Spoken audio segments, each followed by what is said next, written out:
Үшбұрыш бисектриссаларының қасиеті тақырыбындағы 2/125, 2/126, 2/127 есептер. 2/125 есепте берілгені үшбұрыштың қабырғалары 51 см, 85 см және 104 см. Үшбұрыштың қысқа екі қабырғасын жанай сызылған шеңбердің центрі оның ұзын қабырғасында жатыр. Осы центр үшбұрыштың ұзын қабырғасын қандай бөліктерге бөледі? Бұл есепті шығару үшін сызбамызды сызамыз. Үшбұрыштың қабырғалары 51. Үшбұрыштың қабырғаларын белгілейміз. АВС және оның ұзын қабырғасының сыбаны 104 см, АВ қабырғасын 85 см және АС қабырғасын 51 см деп аламыз. Және АСының қабырғасының ортасын Е нүктесі деп, және АВ-ның қабырғасындағы шеңберді жанайтын нүктені К нүктесі деп белгілейміз. Сонда Е және К нүктелері шеңберді жанайтын нүктелері болады. Сонда бөліп тұрған ОЕ және ОК ұзындығын табуымыз керек.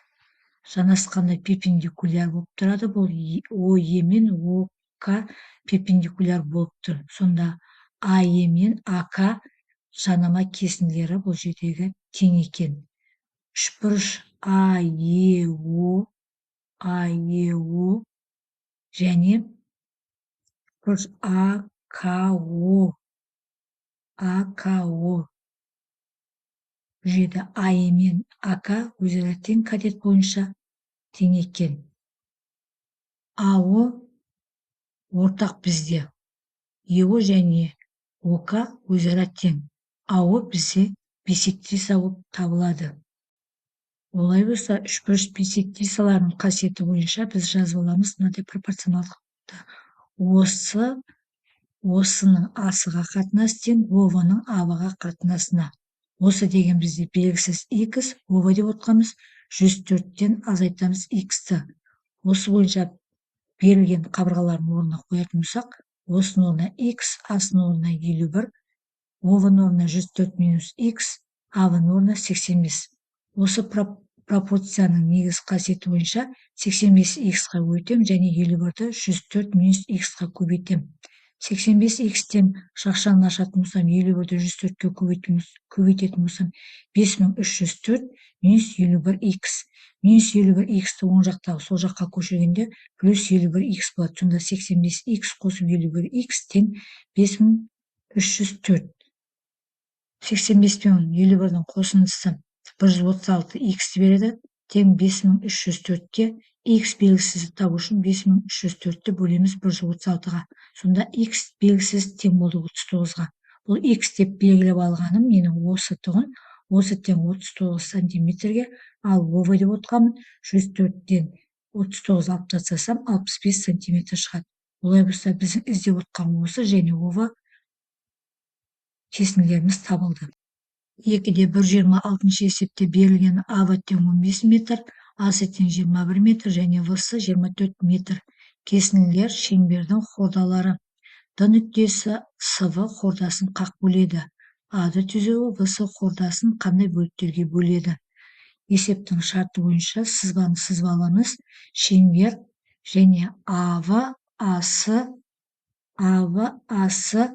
ВС кесінділерін шеңбердің хордалары етіп жүргізіп аламыз. Д нүктесі СВ хордасын қақ бөлді. Осы кезде шыққан АД түзеуі ВС хордасын қандай бөліктерге бөледі дейді. АД хордасы ВС-ны ДВ және ДС кесінділерге бөледі бөліктерге. Осы бөліктердің ұзындығын табуымыз қажет. Бізде осы жерде мынадай бұрыштар шығады. Бұрыш ВА-сы тең 2/1 ВС-ға, бұрыш ВА-ды 2/1 ВЕ-ге және бұрыш ВА-ды 4/1 ВС-ға. АД бұл жерде бисектриса. Олай болса, үшбұрыш бисектрисаларының қасиеті бойынша жазып аламыз. ДС-ның АС-ға қатынасы тең ДВ-ның АВ-ға қатынасы. Бұл жерде ДС деп отқанымыз X, ДВ деп отқанымыз 24 минус X.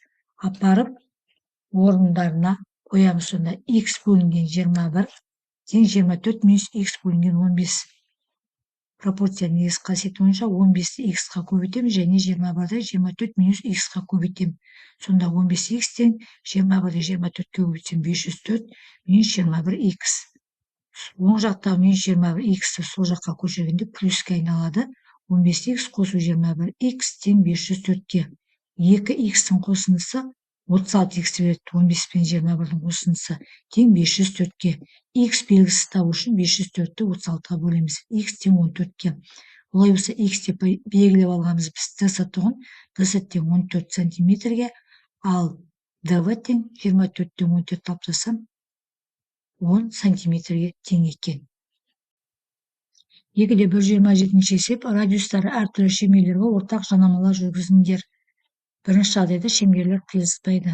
Біз бірінші жағдайдың суретін салатын болсақ, радиустары әртүрлі екі шеңберді сызып аламыз және жанаманы жүргізгенде бұл жанама әрқайсысына бұл жерде шеңберлеріміз қиылыспайтын болғандықтан жанама ат үстінде қалады. Сонда ОА радиусы параллель О1 А1 радиусына.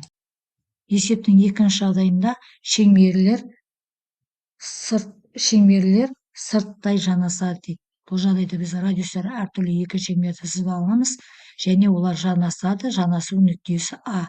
Қызыл нүктемен белгілеп қойдым, А деп жаздым. Бұл жерде бірінші шеңбердің радиусы ОВ, екінші шеңбердің радиусы О1 В1.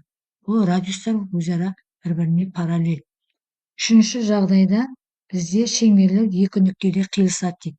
Шеңберді біз екі шеңбердің радиустары әртүрлі екі шеңберді сызамыз және оларды қиылыстырамыз. Бізде қиылысу нүктесі А нүктесі қызыл бояумен сызылған және В нүктесі қызыл бояумен сызылған. Екі нүктеде қиылысатындығын көрсетеміз.